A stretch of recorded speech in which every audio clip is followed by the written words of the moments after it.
샬롬, 하나님의 평안을 전합니다. 우리 사랑하는 성도님들, 오늘 이 사도행전 4장 말씀을 함께 나누며 오늘 말씀 가운데 우리가 성령님의 능력으로 담대함을 얻을 수 있는 그 은혜를 누리길 원합니다.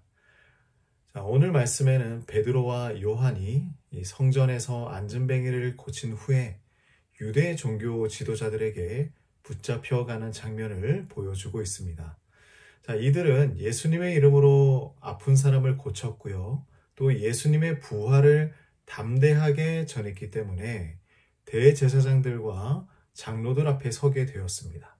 당시 유대 지도자들은 예수님의 이름이 널리 퍼져나가는 것을 막기 위해서 이들을 신문하며 위협합니다. 자, 그럼에도 불구하고 베드로와 요한은요, 전혀 두려워하지 않고 예수님의 복음을 선포하고 있어요. 베드로는 다음과 같은 말씀으로 외치고 있는데요. 자, 12절 말씀을 보겠습니다. 다른 이로서는 구원을 받을 수 없나니 천하 사람 중에 구원을 받을 만한 다른 이름을 우리에게 주신 일이 없음이라 하였더라. 자, 이 말을 들은 지도자들은 놀랐어요. 왜냐하면 베드로와 요한은 학문이 뛰어나거나 특별한 사람들도 아니었기 때문입니다. 그저 평범한 어부 출신의 사람들이었죠. 그럼에도 불구하고 이들은요, 그리스도의 구원의 복음을 두려움 없이 선포하고 있었습니다. 무엇이 이들을 이렇게 담대하게 만들었을까요? 바로 성령님의 능력이었습니다. 우리도 신앙생활을 하면서 두려움을 느낄 때가 있어요. 주변의 시선과 비난과 세상의 반대 속에서 우리가 흔들릴 때가 있죠. 하지만 우리가 성령님을 의지하면서 또한 주님께서 우리에게 주시는 그 담대함을 가지고 이 세상을 살아갈 수가 있습니다. 우리 힘으로는 할 수 없을지라도 성령님께서 함께 해 주실 때 우리도 베드로와 요한처럼 담대하게 복음을 전할 수 있는 것이죠. 자, 베드로와 요한은 유대 지도자들 앞에서 담대하게 복음을 전한 이후에 지도자들로부터 더 이상 예수님의 이름으로 말하지 말라는 위협을 받습니다. 자, 예수님의 이름으로 더 이상 이야기하지 말아라. 자, 요즘에 이 차별금지법과 참 연관되는 말씀입니다. 자, 이때의 상황을 한번 생각해 보세요. 그들은 자신들의 생명이 위태로울 수도 있는 상황에 처해 있었습니다. 그런데 베드로와 요한은 이렇게 답을 하고 있는 것이죠. 19절, 20절입니다. 베드로와 요한이 대답하여 이르되 하나님 앞에서 너희의 말을 듣는 것이 하나님의 말씀을 듣는 것보다 옳은가 판단하라. 우리는 보고 들은 것을 말하지 아니할 수 없다라고 이야기합니다. 여기에서 우리는 아주 중요한 메시지를 배울 수 있죠. 베드로와 요한은 사람의 명령보다 하나님의 명령을 따르기로 결단한 것입니다. 자, 그들은 어떤 위협과 핍박이 와도 예수님의 복음을 증언하는 이 일을 멈출 수 없다고 선포하고 있는 거예요. 왜냐하면 예수님의 죽음과 부활을 직접 보고 들었기 때문입니다. 이들에게 있어서 하나님의 말씀은 무엇보다 중요한 것이었기 때문이죠. 우리도 삶 속에서 사람들의 비난이나 반대를 두려워할 때가 많이 있습니다. 우리도 직장에서, 가정에서, 친구들 사이에서 신앙을 숨기고 싶을 때가 있을지 모릅니다. 하지만 우리는 사람의 말보다 하나님의 말씀을 따르는 것이 더 중요합니다. 왜냐하면 우리의 궁극적인 목적은 하나님의 뜻에 순종하는 삶을 살아가는 것이기 때문이죠.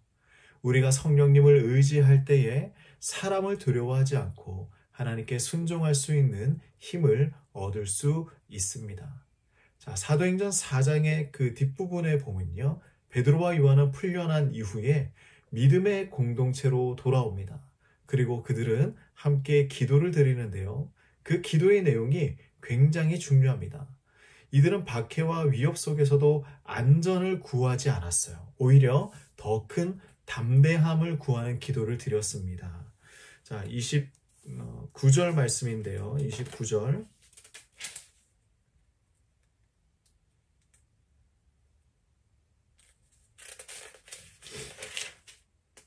네, 29절 말씀을 봅시다. 주여 이제도 그들의 위협함을 굽어 보시옵고 또 종들로 하여금 담대히 하나님의 말씀을 전하게 하여 주시오며 라고 기도를 하고 있죠. 자, 이들은 박해 속에서도 하나님 앞에 담대함을 구했습니다. 그리고 그 기도가 끝난 이후에 성령님께서 다시 그들 가운데 강하게 임재하시죠. 자, 31절 말씀을 볼까요? 빌기를 다 함에 모인 곳이 진동하더니 무리가 다 성령이 충만하여 담대히 하나님의 말씀을 전하니라 라고 이야기하고 있죠. 자, 우리가 어떤 어려움과 도전을 맞닥뜨릴 때마다 기도의 자리에서 담대함을 구하는 것이 필요합니다. 기도는 우리가 성령님의 능력을 구하는 중요한 통로가 되는 것이죠. 기도를 통해서 우리는 우리의 두려움을 하나님께 내어 맡기고 성령님의 인도하심을 구할 수 있습니다.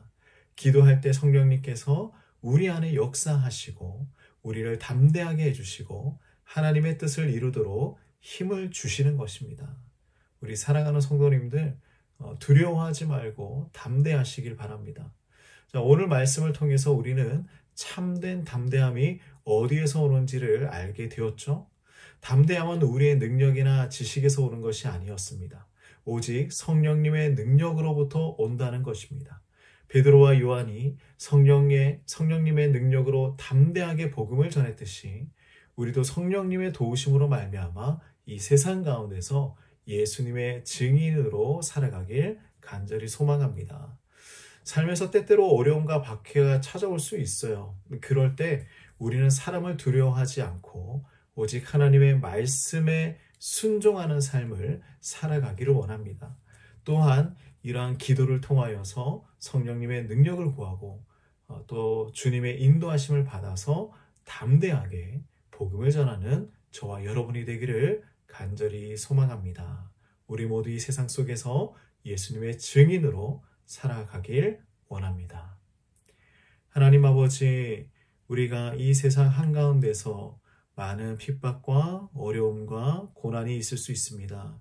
하지만 그 가운데서 우리가 기도함으로 성령님의 능력을 구하고 담대함으로 말미암아 온전히 주님의 증인으로 살아갈 수 있도록 인도하여 주시옵소서. 우리를 사용하여 주시고 주의 복음을 전하는 통로로 우리가 잘 살아갈 수 있도록 인도하여 주시옵소서. 오늘 우리의 삶의 터전을 지켜주시고 하나님의 보호하심 가운데 평안히 하루를 보낼 수 있도록 인도하여 주시옵소서. 예수님의 이름으로 기도드립니다. 아멘.